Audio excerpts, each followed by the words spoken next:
Hello दोस्तों, कैसे हो।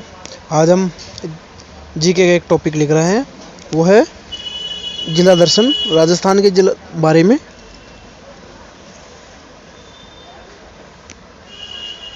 हमने पहले क्लियर कर लिया था जिला दर्शन जयपुर के बारे में। आज हम जयपुर के ही पास में जो जिला पड़ता है वो है दौसा, उसका दर्शन पढ़ेंगे।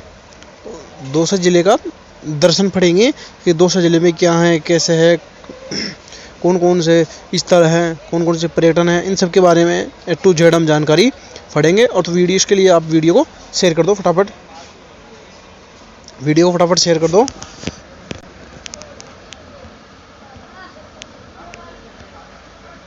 शेयर कर दो फटाफट वीडियो को, और वीडियो को लाइक और वीडियो में कमेंट करके जाइएगा कि आपको वीडियो कैसा लगा। और चैनल को आप सब्सक्राइब कर ले, क्योंकि ऐसे ही और वीडियो के लिए हम आपके लिए तैयार हैं। इसके लिए आपको सिर्फ सब्सक्राइब करना है। तो अब हम देखते हैं, वीडियो नहीं तो ज़्यादा बहुत लंबा हो जाएगा, इसलिए शुरू करते हैं वीडियो को। कि दौसा जिले की भौगोलिक स्थिति को गहराई से समझने के लिए हम क्या करेंगे, कुछ हमने मुख्य बिंदु लिए हैं, उन मुख्य बिंदुओं को विभाजित किया है, उनको हम पढ़ेंगे। ठीक है, अब आगे देखते हैं। दौसा जिले के बारे में भौगोलिक स्थिति के बारे में देखें पहले। ठीक है, तो भौगोलिक स्थिति के अंदर तो सबसे पहले लोकेशन एक्सटेंट पढ़ेंगे, अवस्थिति और विस्तार पढ़ेंगे, इसकी स्थिति और विस्तार के बारे में। तो राज्य में स्थित है, जो राजस्थान राज्य है उसमें स्थिति क्या है। राजस्थान जो राज्य है उसमें स्थिति क्या है इसकी। तो देखो, राजस्थान में राज्य में दौसा राजस्थान के पूर्वी भाग में स्थित है। सही है, ऐसे कुछ ऐसे बिल बना हुआ ही है। तो इस तरफ दौसा जिला है। तो ये कौन सा हो गया, नॉर्थ ईस्ट साउथ वेस्ट, ये बन गया।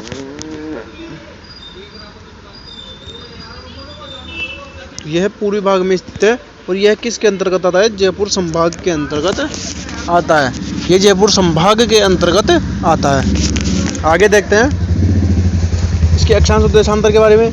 यह 26 डिग्री 23 से 27 डिग्री 15 उत्तरी अक्षांश और 76 डिग्री 6 और 77 डिग्री 0 77 डिग्री 02 पूर्वी देशांतर के मध्य फैला हुआ है। पड़ोसी जिले देखते हैं। इसकी सीमाएं उत्तर में तो अलवर से लगी हुई है, दक्षिण में टोंक से और सवाई माधोपुर से, पूर्व में भरतपुर करौली और पश्चिम में जयपुर से इसकी सीमाएं लगती है, नोट कर लेना। आगे देखते हैं इसके धरातलीय स्वरूप के बारे में।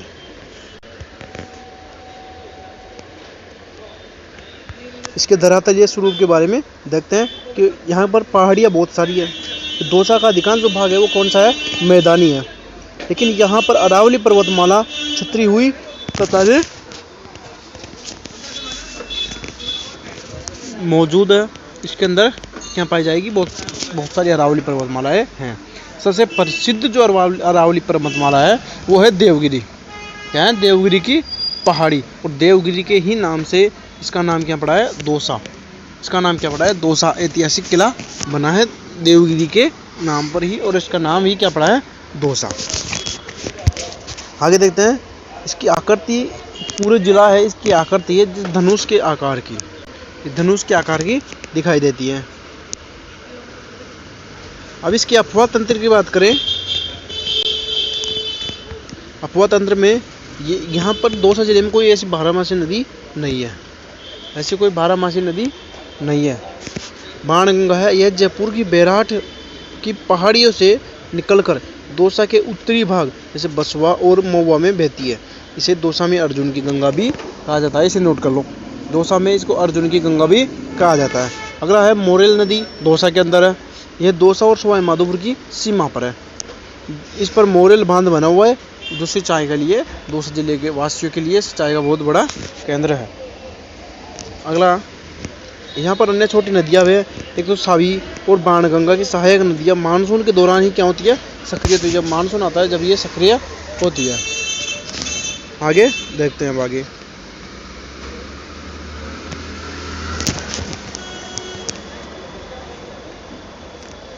यहाँ की जलवायु और मृदा के बारे में देखते हैं यहाँ की जलवायु कैसी है कि यहाँ की जलवायु बिल्कुल अर्धशुष्क है, सेमी एरिड, अर्धशुष्क है। गर्मियों में तापमान 40 डिग्री सेल्सियस से 45 डिग्री सेल्सियस तक चला जाता है, 40 डिग्री सेल्सियस से 45 डिग्री सेल्सियस तक चला जाता है। और जब सर्दी आती है तो 5 डिग्री तक भी गिर जाता है, सर्दियों में 5 डिग्री सेल्सियस तक भी गिर जाता है। यहाँ की मिट्टी देखते हैं, यहाँ पर मुख्य रूप से जो मिट्टी पाई जाएगी वो होगी कछारी मिट्टी। कौन सी मिट्टी होगी? कछारी मिट्टी होगी। और रेतीली दोमट मिट्टी भी यहाँ पर पाई जाती है, दौसा जिले के अंदर, नोट कर लेना इसको। और जहाँ पर इसलिए ये मिट्टी पाई जाती है, कौन कौन सी फसल होगी? बाजरा, गेहूँ, सरसों की खेती बहुत के लिए, इनके मिट्टी के लिए बहुत लाभदायक है। आगे देखते हैं इसके जल संसाधन के बारे में।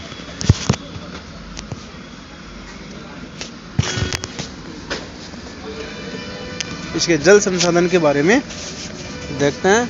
वाटर रिसोर्स, तो दौसा में भूजल स्तर क्या है? काफ़ी नीचा है। दौसा जिले में जो भूजल स्तर है वो क्या है? काफ़ी नीचे है, काफ़ी नीचे है। इसलिए सिंचाई के लिए बांधों का ही ज़्यादा उपयोग किया जाता है। देखो यहाँ पर कौन कौन से माधव सागर बांध है। यहाँ पे कौन सा सागर बांध है? माधव सागर बांध है। यह जिले का सबसे प्रमुख बांध है माधव सागर। एक है सेतल सागर, यह स्थानीय जल आपूर्ति और कृषि के लिए महत्वपूर्ण है। वहाँ के लोग हैं, वहाँ के उनके लिए ये प्रमुख है सेतल सागर बांध। एक है गेटोलाऊ, यह भी एक महत्वपूर्ण जलाशय है, यहाँ पर बहुत सारा पानी इकट्ठा होता है। और एक इसमें नहीं दे रखा है, वो है काला खो।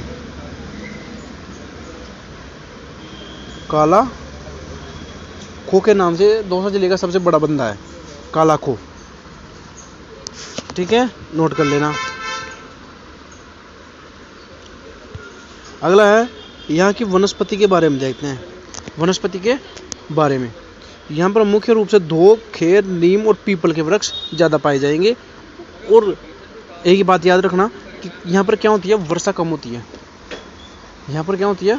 वर्षा कम होती है। इसी कारण यहाँ पर झाड़ियाँ भी पाई जाती है, बहुत कटीली झाड़ियाँ, जहाँ पर फूल आते हैं ना, वो ऐसी झाड़ियाँ पाई जाती है बहुत सारी। ठीक है, आगे देखते हैं। अब इसके ऐतिहासिक महत्व के बारे में देखेंगे। अब दौसा जिले के ऐतिहासिक महत्व के बारे में देखेंगे। हाँ, अब देखो आगे कि दौसा का सबसे बड़ा जो ऐतिहासिक गौरव यह है कि ये जयपुर के जो कछवाहा है वंश था। जयपुर में शासन किसका था? कछवाहा है वंश का था। किसका था? कछवाहा है वंश का शासक था। और उसकी पहली राजधानी क्या थी? दौसा ही थी। उसकी पहली राजधानी क्या थी? दौसा ही थी। पहली राजधानी दौसा ही थी। और आगे देखो कि दूलेराय 1137 ईस्वी के आसपास कछवाहा शासक दूलेराय ने बड़ गुजरों को युद्ध में हराकर दौसा पर अपना अधिकार किया था। दौसा पर किसका अधिकार था? बड़ गुजरों का। दौसा पर किसका अधिकार था? बड़ गुजरों का अधिकार था। और जिनको हराकर दूलेराय ने वहाँ पर अधिकार स्थापित किया था। कब? 1137 ईस्वी में। है समझ में? आगे कि जयपुर आमेर पर, जयपुर के अंदर आमेर है, उस पर शासन स्थापित करने से पहले कछवाहा यहीं से अपनी सत्ता चलाते थे। दौसा से ही अपनी सत्ता चलाते थे, पहले जयपुर में नहीं रहते थे। है समझ में? नोट करते चलिएगा और वीडियो को ज़्यादा से ज़्यादा शेयर कर दीजिएगा। अब देखते हैं इसके ऐतिहासिक दुर्ग और किलों के बारे में। तो यह देवगिरी पहाड़ी पर स्थित है, पहले पता चल दिया। और अपनी विशिष्ट बनावट के लिए प्रसिद्ध है ये। देखो आकृति, इसके किले की आकृति है वो है छाजले। छाजला होता है ना, जैसे गेहूँ फटकारने वाला होता है, उसके जैसी विनोइंग बास्केट के समान है। संरचना कैसे? किले में दोहरे परकोटे हैं, 2 परकोटे हैं जो इसे सामरिक दृष्टि से सुरक्षित बनाते हैं। जो इसे क्या बनाते हैं? सुरक्षित बनाते हैं। 2 दरवाजे हैं यहाँ। हाथीपोल और मोरी दरवाजा जैसे प्रवेश द्वार क्या है? प्रसिद्ध है। हाथीपोल और मोरी दरवाजा बहुत प्रसिद्ध है। ठीक है, और इसका ऐतिहासिक महत्व देखते हैं अपन। इसका अगला जो ऐतिहासिक महत्व है वो है खानवा के युद्ध से संबंधित है दौसा। कैसे है? देखो, इतिहास की किताबों में दोसे का जिक्र एक महत्वपूर्ण पड़ाव के रूप में होता है। कैसे कि राणा सांगा का नाम सबने सुना है, जो महाराणा प्रताप का क्या था, दादा था। खानवा के युद्ध में घायल होने के बाद महाराजा राणा सांगा को उपचार के लिए, जब ये खानवा का युद्ध लड़ रहे थे उसमें क्या हो गए थे, घायल हो गए थे, तो उनको उपचार के लिए दौसा ही लाया गया था। दौसा में एक गांव पड़ता है बसवा, वहां पर इसको लाया गया था। आगे देखो यहाँ पर एक चबूतरा बना हुआ है बसवा में, आज भी क्या बना हुआ है, राणा सांगा का चबूतरा बना हुआ है, जो वीरता के याद दिलाता है। ठीक है, आगे देखते हैं और यहाँ के ऐतिहासिक महत्व के बारे में जानते हैं। बिल्कुल आप वीडियो को इतने शेयर कर दीजिएगा। आभनेरी और मध्यकालीन विभव के बारे में देखते हैं। वो कैसे, वो ऐसे कि राजा चांद 8वीं और 9वीं शताब्दी में यहाँ के शासक राजा चांद ने 8वीं और 9वीं शताब्दी में यहाँ का शासक था राजा चांद ने अपने चांद बावड़ी और हर्षद माता का मंदिर निर्माण करवाया था। तो 8वीं और 9वीं शताब्दी में यहाँ का शासक कौन था, चांद राजा चांद ने। निकुंभ राजपूत थे, उन्होंने चांद बावड़ी और हर्षद माता का मंदिर निर्माण करवाया था। यह स्थान जो है, ये मध्यकालीन जो वस्तु है, मध्यकाल में जो वस्तुएं और शिल्पकला थी, मूर्तिकला थी, उनके लिए प्रमुख केंद्र था। जिसके बाद में विदेशी आए थे, इन्होंने नुकसान पहुंचाया था और महमूद गजनवी ने इसको, जिसे नाम आता है उनमें, महमूद गजनवी, इन्होंने नष्ट कर दिया था। आगे देखते हैं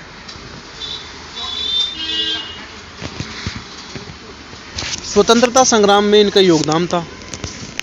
स्वतंत्रता संग्राम में इनका योगदान था। कैसे था वो देखो, टीकाराम पालीवाल का नाम सुना होगा आपने। तो राजस्थान के प्रथम निर्वाचित मुख्यमंत्री थे टीकाराम पालीवाल, जिनका जन्म दौसा के मंडावर गांव में ही हुआ था। दौसा के अंदर गांव पड़ता है मंडावर, उसमें ही इसका हुआ था जन्म। और उन्होंने स्वतंत्रता आंदोलन और रियासती राजनीति में बड़ी भूमिका भी निभाई थी। खादी का महत्व, दौसा के जो अड़ुदा गांव है उसका संबंध भारत के राष्ट्रीय ध्वज से, तिरंगे से। कैसे है कि भारत का जो तिरंगा पहनाया गया था वो दौसा के अड़ुदा गांव से ही सबसे पहले पहनाया गया था। इनके निर्माण से भी जोड़ा जाता है, क्योंकि यहाँ की खादी क्या है, बहुत प्रसिद्ध है, इसलिए। ठीक है, आगे देखते हैं। आगे देखो, यहाँ पर पुरातात्विक महत्व भी है यहाँ का। कैसे है कि जिले में बेजुपाड़ा और आसपास के क्षेत्रों में, जो पुरानी सभ्यताएं थी, उनके अवशेष और शिलालेख मिले हैं, जो यह दर्शाते हैं कि यह क्षेत्र पाषाण काल और मौर्य काल से ही बसा हुआ है। यह क्षेत्र जो था ये पाषाण काल और मौर्य काल में भी था। हाँ, समझ में। अब आगे देखते हैं इनके ऐतिहासिक पर्यटक स्थलों के बारे में। अब यहाँ के पर्यटक स्थलों के बारे में जानकारी लेते हैं, नोट कर लेना। देखो, सबसे पहले पढ़ेंगे हम चांद बावड़ी के बारे में। आवानेरी की जो चांद बावड़ी है बहुत प्रसिद्ध है। प्रश्न यहाँ से बहुत बार पूछे जाते हैं कंपटीशन एग्जामों में चांद बावड़ी के बारे में। नोट कर लेना, इसे बार बार बोल रहा हूँ, इसको नोट कर लेना। देखो, महत्व क्या है, यह दुनिया की सबसे बड़ी और गहरी बावड़ियों में से एक है, इसलिए कंपटीशन में पूछा जाता है। केंद्र की एग्जाम हो चाहे स्टेट की एग्जाम हो, सब में ये पूछा जाता है।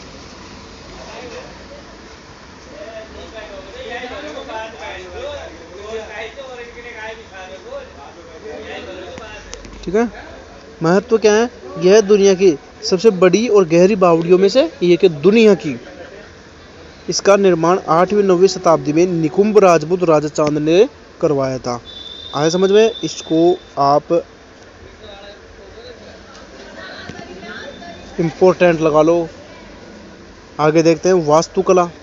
यह 13 मंजिला गहरी है। कितने मंजिल गहरी है? 13 मंजिल गहरी है, और इसमें लगभग 3500 कलात्मक सीढ़ियाँ। यहाँ से प्रश्न पूछा जाता है कितनी सीढ़ियाँ हैं। यह कितनी सीढ़ियाँ है? 3500 सीढ़ियाँ हैं। इसकी ज्यामितीय बनावट इतनी सटीक है कि ऊपर से नीचे जाने वाली सीढ़ियों का उपयोग ठीक है। इसकी बनावट बिल्कुल इतनी सटीक है कि ऊपर से नीचे जाने वाली सीढ़ियों का उपयोग वापस आने के लिए करना मुश्किल है। अब इनका चित्र भी दिखाएंगे इस बावड़ी का आपको, कैसे इनकी आकृति बनी हुई है, कैसे इनकी सीढ़ियाँ है। ठीक है, तो इसका उपयोग देते हैं प्राचीन काल में। इसका उपयोग जल संरक्षण, जल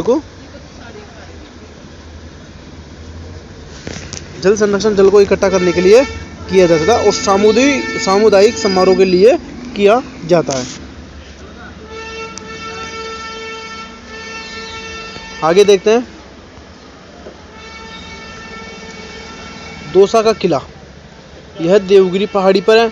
दूर से देखने पर इसकी आकृति छाजली अनाज साफ करने के यंत्र जैसी दिखाई देती है। यहाँ का हाथी पोल और मोरी दरवाजा स्थापत्य कला के क्या है, बहुत सुंदर नमूने हैं। ठीक है, आगे देखते हैं हम।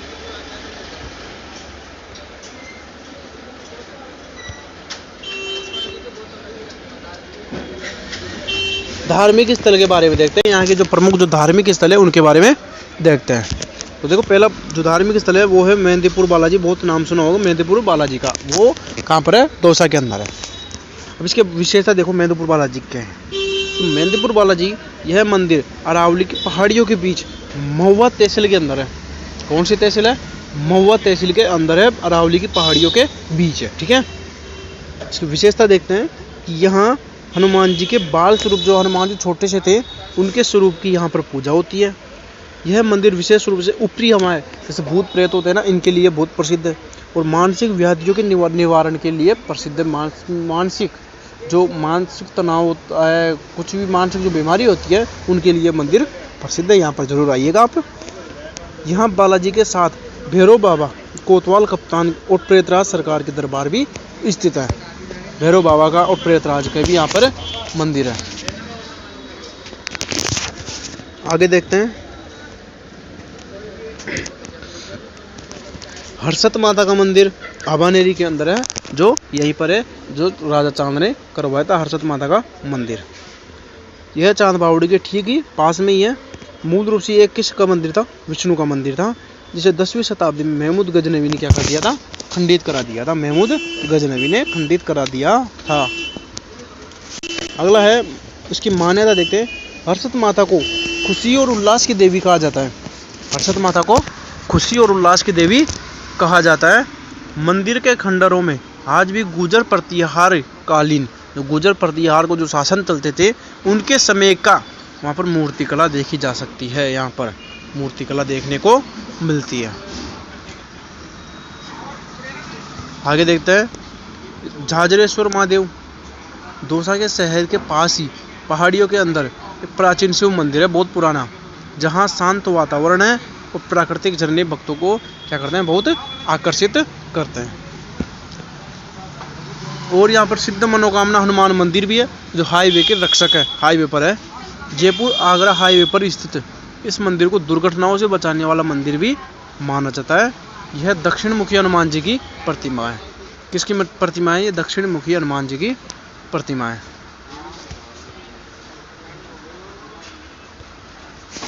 आगे देखते हैं नीलकंठ महादेव और गुप्तेश्वर महादेव। नीलकंठ महादेव और गुप्तेश्वर महादेव यह जिले के पुराने क्या है, शिवालय है। यह जिले के पुराने शिवालय है। गुप्तेश्वर महादेव मंदिर एक गुफा के अंदर स्थित है, जो एक विशेष बनाता है। गुफा के अंदर है ये। ठीक है, आगे देखते हैं हम।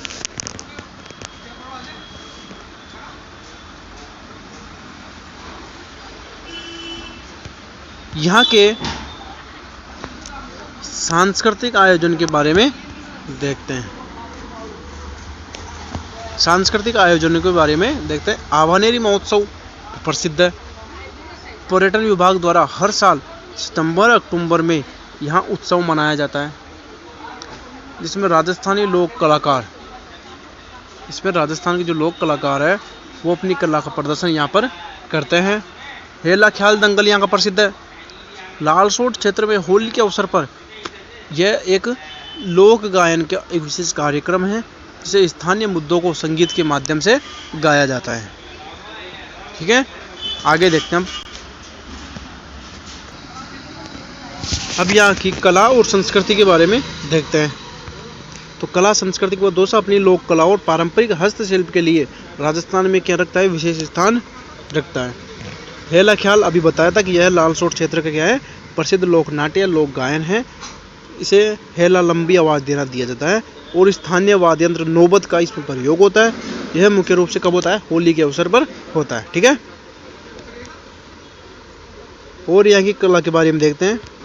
यहाँ की कला के बारे में लवाण की दरियाँ, जो नीचे दरिया आती है बिछाने की, नीचे की जो दरिया आती है बिछाने की, उनके बारे में देखते हैं। वो है कारपेट जिन्हें बोलते हैं, दरिया।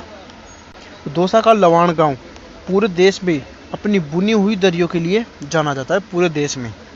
यहाँ हाथ से बनी कलात्मक दरिया निर्यात भी की जाती है। ठीक है, खादी का कार्य यहाँ पर किया जाता है। अलूदा गांव, मैंने बताया था कि यहाँ पर अलूदा गांव से ही सबसे पहले भारत का जो राष्ट्रीय ध्वज है तिरंगा, वो पहनाया गया था अलूदा गांव से। बार प्रश्न पूछा जाता है, नोट कर लेना। खादी के काम के लिए क्या है, प्रसिद्ध है।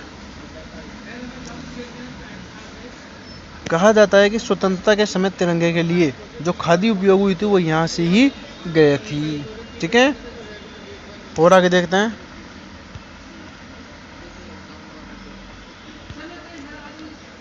गोटापत्ती और साड़ी का कार्य यहाँ पर बहुत ज़्यादा किया जाता है। दौसा शहर और आसपास के क्षेत्रों में साड़ियों पर जो हाथ की कारीगरी होती है, हैंडवर्क, और गोटापत्ती और कुंदन का काम, गोटापत्ती होती है ना पत्तियों का, उन पर सिला टाँके लगाए जाते हैं, वो यहाँ पर बहुत प्रसिद्ध है और बहुत बारीकी से यहाँ पर काम किया जाता है, जो स्थानीय व्यापार का क्या है, एक बहुत मुख्य आधार है। आगे बसवे के बर्तन। बसवा अपनी काली मिट्टी के बर्तनों और कलाकृतियों के लिए बहुत पहचाना जाता है। बसवा के बर्तन, जो मिट्टी के बर्तन है, वो बहुत दूर दूर तक जाते हैं। ठीक है, अब इसके प्रशासनिक ढांचे के बारे में देखते हैं एक बार वापस फिर से, इसलिए आपको बहुत सही याद हो जाएगा। देखो, सबसे पहले दौसा का प्रशासनिक प्रबंध और विकास सुशासन की दृष्टि से क्या है, बिल्कुल व्यवस्थित है। संभाग यह जयपुर संभाग के अंतर्गत आता है, बता दिया था। इसकी स्थापना कब हुई थी, 10 अप्रैल 1991 को, और राजस्थान का 29वां जिला बना था। राजस्थान का क्या बना था, ये 29वां जिला इसको बनाया गया था। तहसील इसमें दौसा, लालसोट, बांदीकुई, सिकराई, महुआ, नांगल राजावतान, रामगढ़, पचवाड़ा और बेजूपाड़ा ये प्रमुख तहसीलें हैं। प्रमुख तहसीलें हैं, नोट कर लीजिएगा। विधानसभा क्षेत्र, इसमें 5 विधानसभा क्षेत्र हैं, दौसा, लालसोट, सिकराई, बांदीकुई और महुआ, ये इनके 5 विधानसभा क्षेत्र हैं।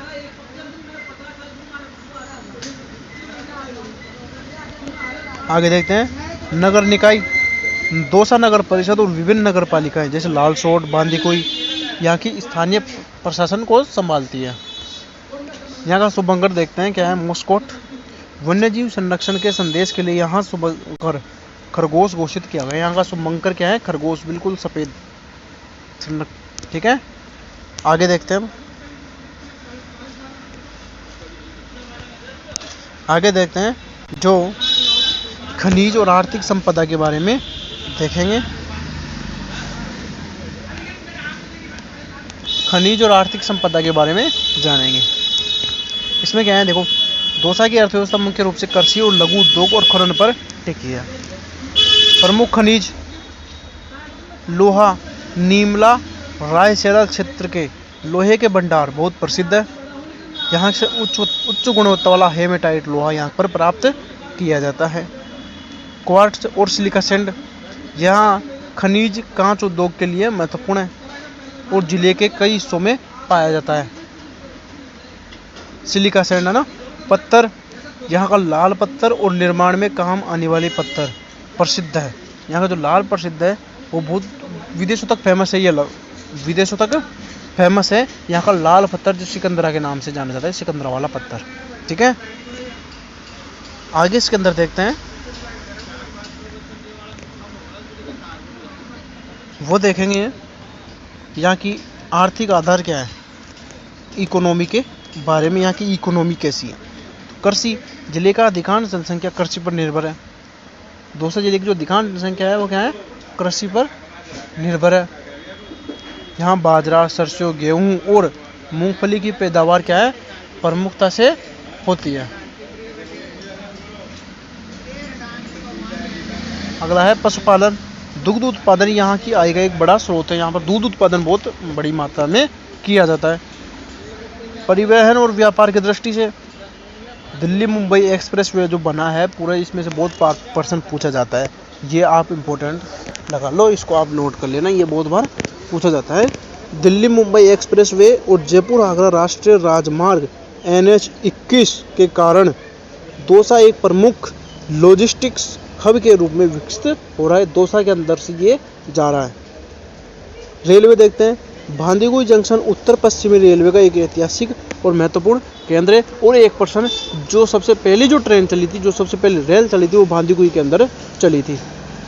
भांदीकुई के अंदर चली थी। ये बहुत बार प्रश्न पूछा जाता है। ठीक है, नोट कर लेना इनको और वीडियो को ज़्यादा से ज़्यादा शेयर कर देना। ये हमने दौसा के बारे में सब कुछ पूरा इतिहास देख लिया है। अब हम जो हमने बताया था कि चांद बावड़ी के बारे में, तो चांद बावड़ी की हम चित्र देखेंगे। अब देखते हैं। देखो, आपको ये दिख रही होगी बावड़ी, ये है आबानेरी की चांद बावड़ी। ये बहुत गहरी है। उसमें देखो सीढ़ियाँ कैसी लगी हुई है, आपको दिख रही होगी, ऐसे ऐसे, फिर ऐसे इधर से चढ़ो, फिर इधर से चढ़ो, इधर चढ़ो, इधर चढ़ो, ऐसे बिल्कुल ऐसे बनी हुई है। और यहाँ की जो कला देखो पहले की। और आगे देखते हैं इनके साफ साफ जो सीढ़ियाँ दिखाते हैं। अब आप देखिए सीढ़ी कैसी बनी हुई है। कैसे चढ़ेगा, यहाँ से चढ़िएगा, फिर ऐसे, फिर ऐसे बिल्कुल ऐसे चल जाएगा। उतरते टाइम पर यहाँ से उतरेगा, ऐसे ऐसे उतरता जाता है इसमें। और यह है चढ़ने की, ऐसे ये चढ़ने की है सीढ़ियाँ। ठीक है, तो आपको समझ में आएगा बिल्कुल। तो आप वीडियो को बहुत ज़्यादा शेयर कर दीजिएगा, सभी ग्रुप में शेयर कर दीजिएगा, वीडियो को लाइक कर दीजिएगा। और समझ में नहीं आए तो आप कमेंट में ज़रूर बताइएगा एक बार कि हमें समझ में नहीं आया, तो हम फिर से आपको समझाने की बहुत कोशिश करेंगे। और वीडियो को शेयर कर दीजिए, लाइक, और चैनल को सब्सक्राइब कर लीजिएगा ताकि और ऐसी वीडियो है तो आपके पास तुरंत नोटिफिकेशन पहुंच जाए। तो आज के लिए हम इतना ही। और आप सभी को ग्रुप में जुड़ना है, जो आपको कमेंट बॉक्स में मिल जाएगा ग्रुप की लिंक। ठीक है, तो आज के लिए इतना ही, और देखेंगे।